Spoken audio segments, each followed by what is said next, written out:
ओम नमः शिवाय। श्री शिवाय नमस्तुभ्यं। यह शिवरात्रि माँ पार्वती और भगवान शंकर की विधिवत पूजा करने की वेला होती है। बहुत ही सुंदर समय होता है, बहुत ही सुंदर मुहूर्त होता है। शिवरात्रि पर काफी शुभ योग बन रहे हैं। ऐसे में शिवरात्रि के इस व्रत कथा का पाठ जरूर करना चाहिए या सुनना चाहिए। हिंदू पंचांग के अनुसार हर मास के कृष्ण पक्ष की चतुर्दशी तिथि में शिवरात्रि पड़ती है। ऐसे में हर साल कुल 12 शिवरात्रि पड़ती है, जिसमें हर का अपना एक अलग महत्व होता है। इस खास मौके पर भगवान शिव के साथ साथ माँ पार्वती की भी विधिवत पूजा की जाती है। मान्यता है कि आज पूजा करने के साथ इस व्रत कथा का पाठ भी जरूर करना चाहिए या सुनना चाहिए। इसके करने से भगवान भोलेनाथ प्रसन्न होते हैं और घर में सुख समृद्धि बढ़ती है। अब मैं आपको शिवरात्रि की कथा सुनाने जा रही हूँ। अपने दाहिने हाथ में फूल और अक्षत ले लें। कथा पूर्ण हो जाने पर वह अक्षत और फूल भगवान शिव को समर्पित कर दें। शिव पुराण के अनुसार एक समय में चित्रभानु नाम का एक शिकारी था। वह शिकार कर अपने घर चलाता था। शिकारी के ऊपर साहूकार का काफी कर्जा था। वह कर्ज नहीं चुका पा रहा था। इसी के चलते साहूकार ने उसे बंदी बना लिया था। एक दिन शिवरात्रि के दिन उसने दिन भर शिव का स्मरण किया और उपवास किया। ऐसे ही पूरा दिन गुजर गया। शाम को साहूकार ने चित्रभानु को एक दिन का समय दिया था कर्ज चुकाने के लिए और उसे छोड़ दिया। कर्ज चुकाने के लिए चित्रभानु पूरा दिन बिना कुछ खाए पिए जंगल में शिकार ढूंढने लगा। ऐसे ही शाम निकल गई और रात हो गई। इसके बाद वो रात बीतने के इंतजार में बेल के पेड़ पर चढ़ गया। इसी पेड़ के नीचे शिवलिंग था। बिना जाने शिकारी बेल पत्र तोड़कर नीचे की तरफ गिरा रहा था, जो कि संयोगवश शिवलिंग पर गिर रहे थे। इससे उसका व्रत पूरा हो गया।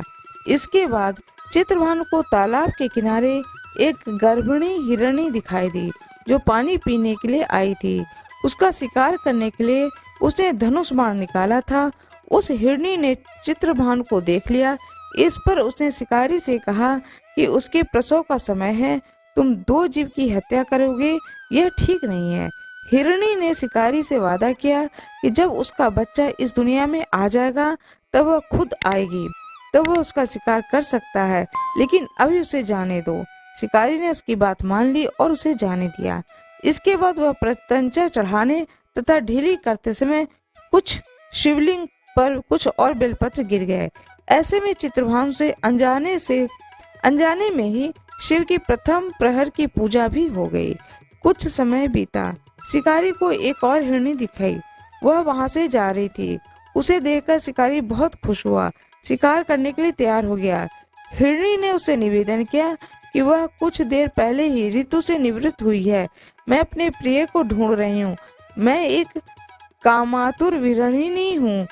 जैसे ही मुझे मेरा पति मिल जाएगा वैसे ही मैं आ जाऊंगी। यह सुनकर शिकारी ने उसे जाने दिया, लेकिन वह बहुत चिंतित था। रात का आखिरी प्रहर बीतने ही वाला था। इस बार भी चित्रभानु ने कुछ शिवलिंग पर कुछ और बेलपत्र गिर गए। इससे दूसरे प्रहर की भी पूजा हो गई। इसके बाद उसे एक और हिरणी आती हुई दिखाई दी, जो कि वह वहीं से जा रही थी। उसने उस हिरणी से शिकार करने का निर्णय लिया। उसने शिकारी से कहा कि मेरे बच्चे मेरे साथ हैं, मैं इन बच्चों को इनके पिता के पास छोड़कर आती हूँ, इस समय मुझे जाने दो। शिकारी ने कहा कि वो इससे पहले भी 2 हिरणियों को छोड़कर देख चुका है, वह इस बार इस हिरणी को नहीं छोड़ेगा। इस पर हिरणी ने कहा कि वह उसका विश्वास करे, मैं लौटने की प्रतिज्ञा लेती हूँ। इन सब में शिकारी की शिवरात्रि की पूजा हो चुकी थी और सुबह हो चुकी थी। उपवास की पूजा भी हो गई थी। अब शिकारी को एक हिरण दिखा। उसने निश्चय किया कि वो उसका शिकार जरूर करेगा। चित्रभानु ने प्रत्यंचा चढ़ा ली।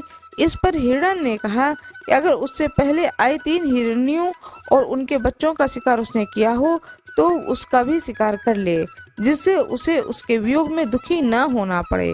लेकिन अगर उन्हें जीवन दान दिया है तो उसे भी छोड़ दें। जब वो उन सभी से मिल लेगा तो वो आ जाएगा। यह सुनकर शिकारी ने उस हिरण को रात भर का घटनाक्रम बताया। तब हिरण ने कहा कि वो तीनों हिरणी उनकी पत्नी है। हिरण ने शिकारी से कहा कि जिस तरह से उसने विश्वास करके हिरणियों को जाने दिया, उसी तरह से उसे भी वह जाने दे। वह जल्द ही पूरे परिवार के साथ शिकारी के सामने हाजिर हो जाएगा। चित्रभानु ने उस पर भी विश्वास किया और उसे जाने दिया।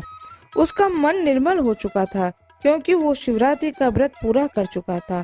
उसके अंदर की भक्ति की भावना आ चुकी थी। कुछ समय बाद वह हिरण अपने परिवार के साथ शिकारी के सामने हाजिर हो गया।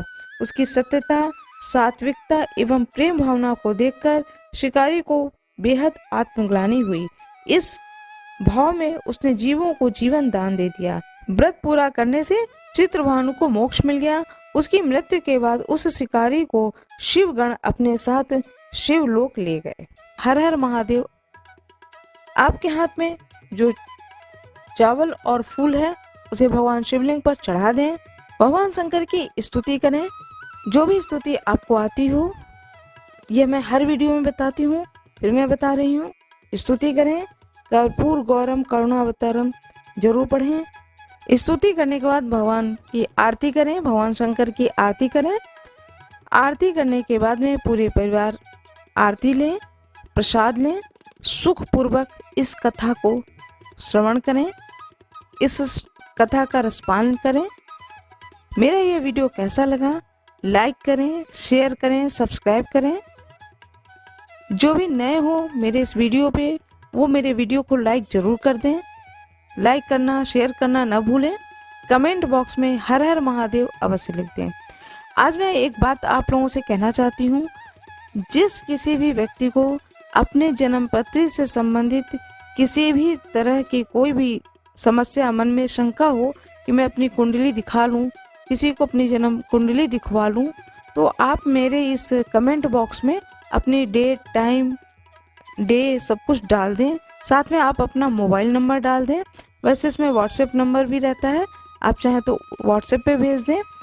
Free of cost. मैं जन्मपत्री देखने के एक भी पैसे नहीं लूँगी। आप कांटेक्ट करें मुझसे। जो भी आपकी समस्या होगी, उस समस्या का निदान बताने की मैं पूरी कोशिश करूँगी, जिससे कि आपकी समस्याओं का समाधान आपको मिल सके। आपकी जन्मपत्री को देख करके जहाँ कहीं भी आप रह रहे हो, आपकी पत्री के अनुसार, जरूरत के अनुसार आपको कौन सा नग पहनना चाहिए, किस मंत्र का जाप करना चाहिए, किस देवी देवता की आराधना करनी चाहिए, किस समस्या से आप ग्रसित हैं। बहुत सारी चीज़ें छोटी छोटी होती हैं, बहुत छोटी छोटी चीज़ें होती हैं जिनकी जानकारी कई बार होते हुए भी भूल जाता है व्यक्ति। तो वह सारी जानकारी मैं आपको दे सकती हूँ। जो कोई भी मेरे इस चैनल पर नए आए हों, वह चैनल को सब्सक्राइब करें। मैंने एक वीडियो डाला है प्रदोष व्रत कथा, श्रावण व्रत कथा, उसको भी सुने। वीडियो को लाइक करें। जो मेरे वीडियो पे नए हों वो वीडियो को लाइक करें, शेयर करें, सब्सक्राइब करें। कमेंट बॉक्स में हर हर महादेव अवश्य लिख दें। धन्यवाद।